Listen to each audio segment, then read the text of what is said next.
Muy bien, ahora sí vamos a graficar nuestra siguiente función. En este caso, como podemos ver, una función seno, ¿sí? ¿Qué diferencia tiene con respecto a las anteriores? Que como podés ver, vamos a tener un desplazamiento vertical de la función, ¿sí? Indicado por el valor de d que lo tenemos acá, ¿sí? Ese desplazamiento vertical, ¿qué es lo que va a indicar en tu gráfica? ¿Cómo la va a afectar a la gráfica que vos vas a realizar? ¿Sí? Lo único que tenés que tener en cuenta es que nuestro eje X va a estar desplazado, en este caso, 2 unidades hacia arriba. Entonces lo que voy a hacer es graficar con una línea de puntos dónde se va a encontrar mi eje X. En este caso se va a encontrar en 2. O sea que acá vamos a tener el eje X, ¿sí? Que será donde vamos a ubicar lo que serían las raíces de la función si no estuviese desplazada, ¿sí? Obviamente no son las raíces reales porque este no es el eje X, sino un eje imaginario que nosotros trazamos para poder graficar después la función. Ahí tenemos nuestro eje imaginario ubicado en 2, ¿sí? ¿Qué amplitud va a tener esta función? La amplitud es 3, como podés ver, el valor que tenemos acá, ¿sí? Es 3. Lo cual indica que desde nuestro eje, la función va a ir 3 unidades hacia arriba y 3 unidades hacia abajo, ¿sí? La única diferencia que tenemos con respecto a las otras gráficas que hicimos donde no había un desplazamiento vertical. Entonces, yo acá voy a tener 2 más 3 de amplitud, voy a llegar al 5, y 2 menos 3 de amplitud, ¿sí? Voy a llegar al menos 1. Es decir, que nuestra onda va a oscilar, se va a mover, se va a desplazar entre estos dos valores, entre el 5 y el menos 1, ¿sí? Yo estoy delimitando de alguna manera dónde vamos a realizar la onda.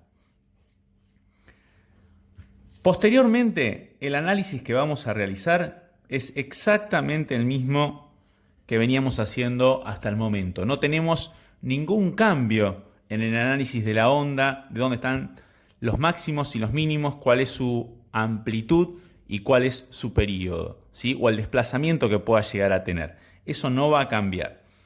El único cambio visible que tenemos es dónde está ubicada la onda con respecto al eje X, es decir, el desplazamiento vertical que tiene la función. Comienzo de onda. Dijimos que donde va a comenzar utilizamos la fórmula, el ángulo de fase es menos c sobre el valor de b. En este caso nos va a dar menos 4pi dividido 2, ¿sí? Recordemos que este es el valor de c, este es el valor de b.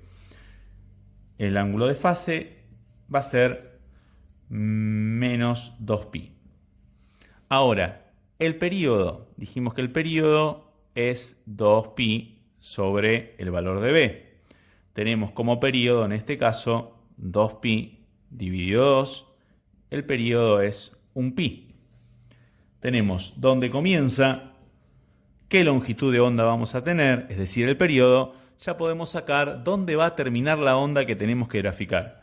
Para saber eso, dónde comienza, ¿sí? Le vamos a sumar el período, que es 1pi, nos va a dar como resultado menos 1pi, que es donde terminaría la onda que tenemos que graficar. Vamos a delimitar en nuestra gráfica dónde comenzaría y dónde terminaría la onda que vamos a hacer. Para que no quede muy pequeña, vamos a ampliar la escala en el eje X, ¿sí? Yo acá voy a poner menos 1pi y acá menos 2pi. ¿Sí? Estamos haciendo la escala en el eje X. Hacia la parte positiva estaría la misma escala. Y ahora sí, ya podemos graficar la función. Delimitemos. Comienza en menos 2. ¿Sí? Es decir, vamos a marcar el límite. Va a terminar acá. Y va a comenzar en menos 2pi y termina en 1pi. Negativo, como nos indicaba acá. Menos 1pi, termina la onda. Fíjense que este es el espacio en el cual yo la debo graficar, ¿sí? Es un espacio bastante pequeño, por eso es que ampliamos la escala en el eje X. Si hubiera hecho cada línea de estas una unidad, la onda iba a quedar muy comprimida y difícil de graficar. Ahora, en este espacio, ¿sí?, debemos graficar nuestra onda. Función seno. ¿Qué tengo que tener en cuenta? ¿Cómo se graficaba la función seno? Para eso vamos a usar este pequeño esquema que tenemos acá, de la misma forma que hicimos con la función coseno. Si este es el espacio en el cual vos tenés que graficar la función seno, recordá lo siguiente. Al principio, final y punto medio nos encontramos con las raíces. Principio, final y punto medio, las raíces.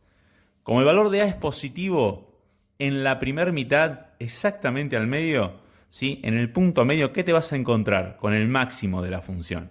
¿Sí? Acá tenemos el máximo. Y en la segunda mitad, en el punto medio, me voy a encontrar con el mínimo de la función o de la onda, en este caso que estamos graficando.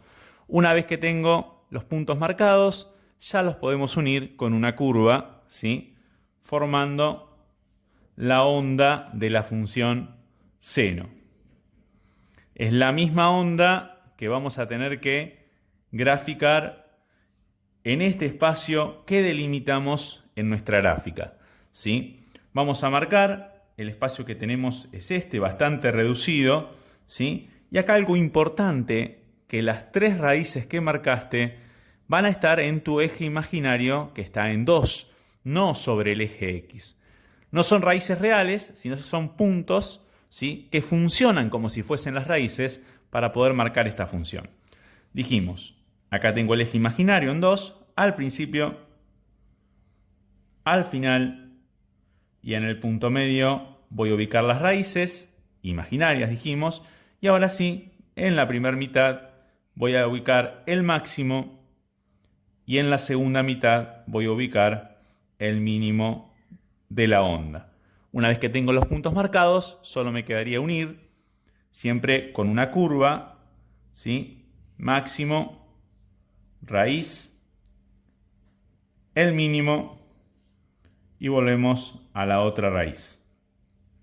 Ya tenemos la onda graficada y, como podemos ver, quedó desplazada en el eje Y 2 unidades hacia arriba, como indica el valor de B, que es la diferencia que tenemos con las gráficas anteriores.